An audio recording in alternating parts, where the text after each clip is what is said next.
जय जोहर का नारा है, जय जोहर का नारा है,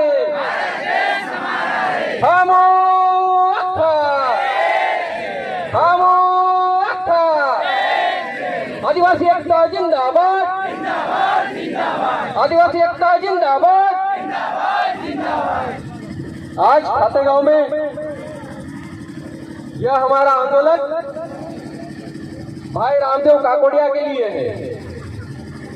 रामदेव भाई वो क्रांतिकारी साथी है जिसने स्कूल के लिए, रोड बनवाने के लिए संघर्ष किया तो एफआईआर दर्ज कर दी। रामदेव भाई वो साथी है जिन्होंने राजा स्वामी ट्रस्ट आदिवासियों की जमीन हड़प ली थी, उनको वापस आदिवासियों को दिलवा दिया। और रामदेव भाई नेमावर में 5 बहनों की हत्या हुई, गड्ढे में गाड़ दिया गया, उसका न्याय दिलाने के लिए गया था तब उस पर एफआईआर हुई। और यहाँ के कलेक्टर, आपको पता है कलेक्टर कौन होता है? कलेक्टर यानी कि कलेक्शन करने वाला। और कलेक्शन करने वाला क्या करता है? तनख्वाह लेता है। वो तनख्वाह लेने वाला क्या होता है? नौकर। हम उसको हमारे यहाँ बुलाते हैं दार। और वो कलेक्टर को पता होना चाहिए कि ये धरती, ये भारत देश का जो मूल बीज है वो आदिवासी है। और आदिवासी को कोई नौकर ये उसकी जमीन से बेदखल नहीं कर सकता, क्योंकि 5 जनवरी 2011 सुप्रीम कोर्ट का जजमेंट है। कैलाश अन्य बनाम महाराष्ट्र सरकार में सुप्रीम कोर्ट ने जजमेंट दिया और कहा कि इस देश में रहने वाला 8% आदिवासी इस देश का असली मालिक है और इस देश का मूलबीज है। तो रामदेव काकोड़िया इस खातेगांव का, इस मध्य प्रदेश का मूलबीज है, उसको जमीन से बेदखल करने का काम इस नौकर कलेक्टर ने कैसे किया? ये जवाब चाहिए। और रामदेव भाई ने कौन सा ऐसा जुर्म किया? और यहाँ के पुलिस अधीक्षक महोदय से हम लोग 12 तारीख को मुलाकात करने गए थे। उनको कहा था कि रामदेव भाई के साथ इसी खातेगांव थाना प्रभारी में, थाना प्रभारी के द्वारा थाना प्रभारी के चेंबर में 18 बाहर के गुंडे बुलवाकर वहां पर मारपीट, मॉब लिंचिंग करवाई गई, उस पर एफआईआर दर्ज कीजिए। हमने 7 दिन का अल्टीमेटम दिया था, नहीं माने। 7 दिन बाद जब रामदेव काकोड़िया ने 24 तारीख डिसाइड कर दी तो कहा कि हम एफआईआर करने के लिए तैयार हैं, आप थाना प्रभारी का नाम हटा दीजिए। जो मुख्य आरोपी जिसके कहने पर रामदेव काकोड़िया और भीम आर्मी के साथियों को मारा गया, वो थाना प्रभारी द्वारा भीम आर्मी की मूंछें उखाड़ दी गई। तो ऐसे लोगों को हटाया नहीं और हमारे ऊपर दबाव बना रहे थे कि आप खातेगांव ना आए। माननीय एसपी महोदय से मेरा सवाल है कि ये आदिवासी क्षेत्र है, इस देश का मालिक आदिवासी है और आपकी सीआरपीसी 1973 और आईपीसी 1860 की धारा आदिवासियों पे होती है, कहाँ विस्तारीकरण हुआ है? उसका गजट नोटिफिकेशन बताएं। आप जरा सी बात पर छोटे केसों में आदिवासी पर एफआईआर दर्ज कर लेते हैं। हम संवैधानिक लड़ाई लड़ने आए हैं, हम भी जवाब मांगना चाहते हैं। आपका गजट नोटिफिकेशन बताइए, आदिवासियों पर सीआरपीसी आईपीसी का विस्तारीकरण हुआ है या नहीं हुआ? ये देवास जिले में बैठा कलेक्टर भी अनलीगल है, वो भी हम पे राज नहीं कर सकता, वो नौकर है, याद रखना। आज हमारी ये मांगे हैं कि जो जिला बदर का जो नोटिस आदेश दिया है रामदेव भाई को, वो अपनी जमीन से जाते जाते रोया है। जिसको अपनी माँ से जुदा करोगे ना, आप भी अगर किसी के अपनी माँ को छोड़ के किसी पाओगे तो आपको भी रोना आएगा।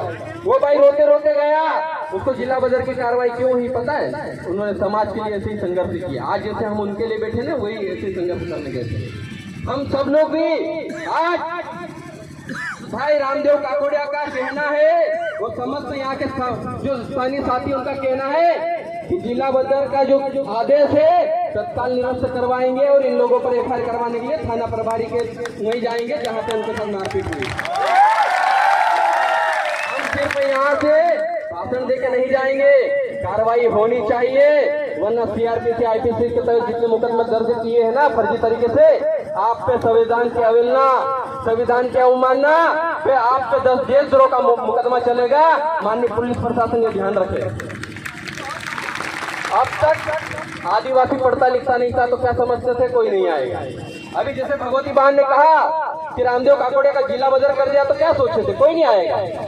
ये देखिए, ये पीली क्रांति का सैलाब है जो अब उठ चुका है और ये सैलाब बहुत आगे जाएगा। विरासत तो तय नहीं होते कि अब आसमान किसका है, ये तो पीली क्रांति तय करेगी कि जमीन किसकी है। बस इतना ही कहना चाहूंगा। हमारे बीच में अच्छे साथी आए, क्रांतिकारी साथी आए हैं और काफी 300-400 किलोमीटर दूर से आए हैं। उनसे कहना चाहता हूं कि हम लोग रामदेव भाई का जिला बदर का आदेश निरस्त करवा के और थाना प्रभारी सहित जो अन्य लोग थे उन पे एट्रोसिटी एक्ट के तहत मुकदमा दर्ज करवा के ही जाएंगे। और जुर्म ये था, मैंने सुना कि देवास के कहीं के पंडित प्रदीप मिश्रा जी हैं, वो कहते हैं संविधान बदल दो। क्या कहते हैं? संविधान बदल दो। जिस संविधान के तहत यहाँ पर रहकर बोल रहे हैं ना, सभा कर रहे हैं, कथा कर रहे हैं, उस संविधान को बदलने की बात करते हैं। ऐसे लोगों को आप जेल में डालिए, उनको देश से बाहर निकालिए, देशद्रोह का मुकदमा दर्ज कीजिए, लेकिन हमारे क्रांतिकारी साथियों पर आप मुकदमा दर्ज कर देते हैं, यह नहीं चलेगा। और मैं देख रहा हूं कि यहाँ पर विपक्ष के लोग भी बैठे हैं। मेरा उनसे भी सवाल है। सवाल ये है कि छत्तीसगढ़ में सरकार कांग्रेस की है और जिस दिन रामदेव भाई के साथ यहाँ पे घटना हुई उस दिन, उसके 2 दिन पहले रामदेव भाई छत्तीसगढ़ में हसदेव जंगल बचाने के लिए गए थे और वहां पर जंगल बचाने का आंदोलन कर रहे थे। तो आपसे निवेदन है मेरा कि छत्तीसगढ़ में जिस तरह आदिवासियों को उजाड़ा जा रहा है, उनको उजाड़ा ना जाए, उनको घर से बेघर न किया जाए, वरना वहां पर भी जन सैलाब होगा। हम सत्ता पक्ष हो या विपक्ष हो, अन्याय के खिलाफ आवाज उठाएंगे, किसी को नहीं छोड़ेंगे। पहले कह चुका हूं, मध्य प्रदेश में अभी पीली क्रांति तय करेगी कुर्सी पे कौन बैठेगा और कुर्सी से कौन उतरेगा। भगवती बहन ने कहा जो फर्जी मामा है, फिर महीन भाई ने कहा हमारा एक ही मामा है, असली टंटा भील टंटा मामा, और हम उस टंटा मामा की कसम खाते हैं, हम टंटा भील के वंशज हैं। जब अन्याय अत्याचार हुआ है तो सत्ताएं डोली है। हमने 26 जनवरी को भी कहा था और 9 अगस्त जब विश्व आदिवासी दिवस होता तब भी कहा था सरकार हमारी बातें सुन ले, वरना सरकार बदल देंगे। हम सरकार बदल भी देते हैं और उखाड़ के फेंक भी देते हैं। तो आदिवासियों को आप कमजोर मत समझना।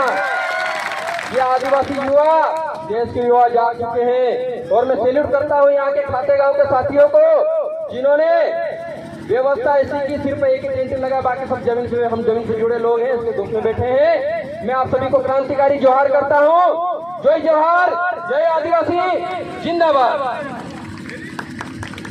पिटीशन संख्या 10367 अब 2010 के मामले में ऐतिहासिक फैसले माननीय सुप्रीम कोर्ट ने कहा है आदिवासी ही लोग ही भारत के मूलवासी और देश के मालिक हैं। उनके साथ देश में सबसे ज्यादा अन्याय हुआ है। अब उनके साथ अन्याय अत्याचार नहीं होना चाहिए, लेकिन दुर्भाग्य है कि इस देश के मूल बीच जो जल जंगल जमीन पर अपने संवैधानिक हक अधिकारों की लड़ाई लड़ते हैं, तो यहाँ का प्रशासन उन संघर्षशील आदिवासी लोगों पर झूठे मुकदमे दायर करके कर दिए जाते हैं और जेलों में बंद कर दिए जाते हैं। ये सच्चाई है। आदिवासियों के जल जंगल जमीन, आदिवासियों का संवैधानिक हक अधिकार व सुरक्षा तथा संरक्षण की जिम्मेदारी देश के महामहिम राष्ट्रपति महोदय और राज्यों के महामहिम राज्यपाल महोदय की है। साथ ही अनुसूचित क्षेत्रों में सीआरपीसी 1973 का आदिवासी यानी कि संविधान में अनुसूचित के रीति रिवाज और परंपरा अनुच्छेद 13(3) का स्थानीय विधि, लोकल लॉ एंड फोर्स, विद्यमान विधि, एक्जिस्टिंग लॉ तथा सीआरपीसी 1973 तथा आईटी 1860 भारत के प्रारंभ से ही आदिवासियों पर विस्तार नहीं हुआ है। इसलिए यह कानून आदिवासियों पर लागू नहीं होता। इसके बावजूद आदिवासी रामदेव काकोड़िया पर सीआरपीसी व आईपीसी के तहत फर्जी मुकदमे दर्ज किए गए। वो सामान्य धारा में मुकदमे दर्ज होने के बाद भी देवास कलेक्टर महोदय द्वारा असंवैधानिक तरीके से जिला बदर का आदेश जारी किया गया, जो भारत के संविधान की अवहेलना कर रामदेव काकोड़िया पर जिला बदर का आदेश तत्काल निरस्त किया जाए। मुच्ची काटा है, मुच्ची भी काटा है। साथ ही रामदेव काकोड़िया को 7 मई 2022 को खातेगांव थाना प्रभारी में 18 लोगों ने रणनीति के तहत थाना प्रभारी सुनील शर्मा के इशारों पर थाने पर बुलाया गया और वहां पर रामदेव काकोड़िया और उनके साथियों को पटक पटक कर लाल जूतों से मारते हुए मॉब लिंचिंग का प्रयास किया गया। वो जाति सूचक गालियां दी गई। इसमें मुख्य आरोपी की भूमिका थाना प्रभारी द्वारा निभाई गई, जो कि निंदनीय है। ऐसे थाना प्रभारी को तत्काल प्रभाव से बर्खास्त किया जाए। साथ ही प्रभारी व अन्य लोगों पर एट्रोसिटी एक्ट के तहत मुकदमा दर्ज किया जाए। इन सभी आरोपियों के नाम हम लोग 12 तारीख को पुलिस अधीक्षक महोदय देवास को नोटरी शपथ पत्र पर रामदेव भाई के साथ देकर आए थे। उनके नाम उसमें संलग्न है और बाकी की जो मांगे हैं वो आपको बता दी गई है। एक बार फिर उन मांगों को पढ़ देता हूँ। खातेगांव थाना प्रभारी के चेंबर में रामदेव काकोड़िया के साथ स्वयं थाना प्रभारी एवं 18 लोगों द्वारा मिलकर मॉब लिंचिंग का प्रयास किया गया। उन सभी के खिलाफ एट्रोसिटी एक्ट के तहत प्रकरण दर्ज किया जाए। दूसरी मांग है थाना प्रभारी खातेगांव श्री सुनील शर्मा को तत्काल प्रभाव से निलंबित किया जाए। तीसरी मांग है रामदेव काकोड़िया की झूठी मेडिकल रिपोर्ट बनाने वाले डॉक्टर आशुतोष व्यास को सेवा से आचरण नियम 1965 का उल्लंघन कर पद का दुरुपयोग कर निलंबित करने के साथ साथ धारा 420 के तहत प्रकरण दर्ज किया जाए। चौथी मांग है सामाजिक कार्यकर्ता पर झूठे आरोप लगाकर थानों में दर्ज प्रकरण समाप्त किए जाए। रामदेव काकोड़िया पर जिला बदर का आदेश तुरंत निरस्त किया जाए। यह हमारी प्रमुख मांगे थी। हम लोगों ने इस कागज में लिखा है जो आपके सामने मैंने पढ़ा है। इनको संविधान के बारे में याद ही नहीं। कैमरे की जांच करवाएं। अरे खाना और मेरा प्रशासन से अनुरोध है कि कहीं ऐसा ही ना हो कि आज हम यहाँ कार्यक्रम करके चले गए कि भैया खातेगांव में तो इतने लोग इकट्ठे हुए थे, कल से हमारे ऊपर भी एफआईआर दर्ज हो। तो कहीं सर ऐसा तो नहीं होगा ना, क्योंकि हम लोग कहीं पब्लिक प्रॉपर्टी को नुकसान नहीं पहुंचाते हैं। आपको हम लोग बता देते हैं आदिवासी समाज अहिंसक समाज है, वो हिंसा का समर्थन नहीं करता, लेकिन संवैधानिक राइट्सों को मंचों से और है। ये प्रॉपर्टी आदिवासी की है। सनातन आवेदन कैमरे